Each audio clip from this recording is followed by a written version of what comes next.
about slavery in the 20th century, primarily Louisiana and Mississippi. So at this time, I'll turn everything over to Antoinette and Dr. Walters.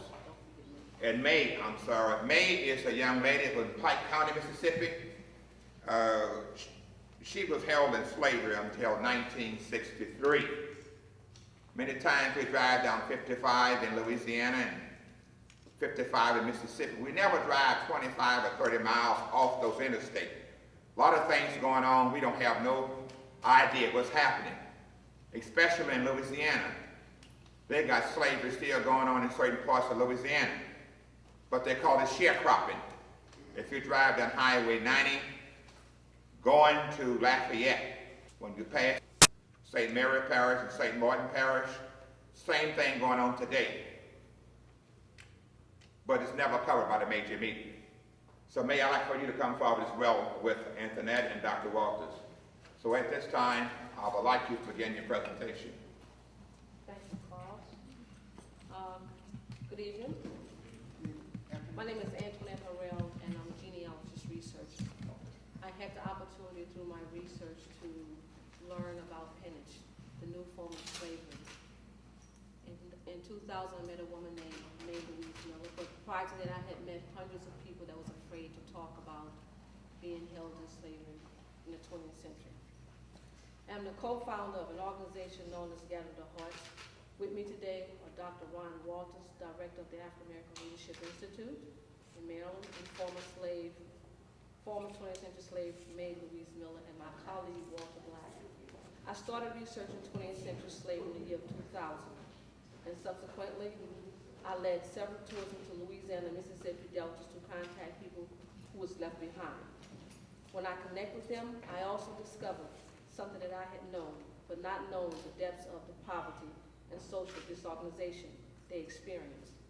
So I began to provide what services I could, taking food, clothing into various poor areas, such as Lambert, Mississippi, Nottaway, Mississippi, Crenshaw, Mississippi, Falcon, Mississippi, and Sledge, Mississippi, and advocating for decent shelter for those who live in inhumane conditions. Our most recent tour was February the 20th to the 22nd, a few weeks ago. The conditions found there indicated that we was not in the United States of America. Many would have thought that we were staying in a third world country. As I said, the people we found are those that was left behind. From the great migrations to the north that occurred in the first half of the 20th century. Those migrations occurred in parts because the mechanization of cotton was eliminating the need of black labor in many places. But in other places, blacks was escaping from their enslavement that was occurring by the end of the 19th century and on into the 20th century. The discussion of the 13th Amendment said that neither slavery nor involuntary servitude, except as a punishment for crime, whereof the person shall have been duly convicted, shall exist with the United States or any states within the jurisdiction, was defined and rendered. Through the peonage system, that is, sharecropping counterparts millions of blacks enslaved, not only to serve the old plantations, to serve the corporate productions produced in the new form 20th century slavery. Records substantiating the existence of the African American slave in the 20th century can be found in the National Archives of the United States and many of the state courthouses. They reveal a story of blacks still trying to escape the institution of slavery for a long period of time in the 20th century, the end of which we do not know. The latest of the index that I have stated that people was held in slavery to 1973. I have that index available for you to review. In the National Archives, they would not allow me to see that information. Dr. Pete Daniels' book, The Shadows of Slavery, said that it was in the 40s. Doug Blackman's book, Slavery by Another Name, said it was in the 40s.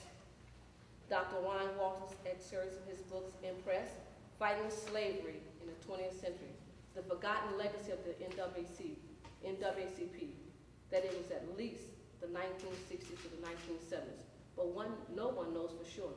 The documentary, The Untold Story, Slavery in the 20th Century, produced by Antoinette Harrell, interviewed former slave Mae Miller.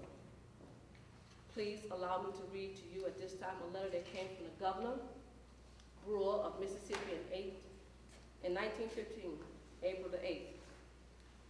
He's writing a letter to Hans C.R. Lee, U.S. District Attorney, Jackson, Mississippi. Dear Mr. Lee, I am handing you a letter from a darky, which is rather difficult to read, but which refers to the forced attention of a family on a plantation of Mr. Sel Jones at or near Sharkey, Mississippi. I will state that within the past month, at least 5 Negroes have been to me with pitiful tales as to the way they have been beaten up, and the statement that they had to flee for their lives, leaving their families behind on these places. One of them was caught after gotten away some miles away and carried back there forcefully. It looks as if peonage was practiced on this place to quite an extent, and if your department would make an investigation, I believe that you would unearth a bad condition there. I know it is a difficult matter to get evidence on, but in which case I have confidence that you would investigate. In the National Archives of the United States, I had the opportunity for the last 10 years to travel throughout the Deltas to interview what I thought I was talking to was former slaves or former sharecroppers. And I'm learning every day that many of them just got off the plantation in 1988. Slavery still exists in Mississippi. By no means did it end. Many of us assumed that it ended in 1863, 1865. 16 states and 27 counties in Mississippi, African Americans was held by hundreds of thousands as slaves. Without saying any further, I am going to allow, at this time, Dr. Ron Walters to come forward, and the next voice that you hear will be for Mae Louise Miller, the woman who was held. And I can't tell you how brave this woman was, because out of talking to almost 200 people in Louisiana, no one wanted to come forward. Why? Because the politicians, the elected officials, are the plantation owners. And people still fear for their lives these days, in this day and time. So the woman that you were looking at, in her bravery, she said, I will not take this story and my life experience with me to the grave. So I'm going to turn it over to Dr. Ron Walters. Thank you very much. I want to first thank Assistant Antoinette Harrell for inviting me to be a part of the tour that we took into Mississippi last weekend. Was it last weekend? Yes. Last weekend. And also inviting me here today. She has done some miraculous work, and also back up and bringing along again sensitive to Sister Mae Miller's condition. I come at this by way of my long participation in the reparations movement.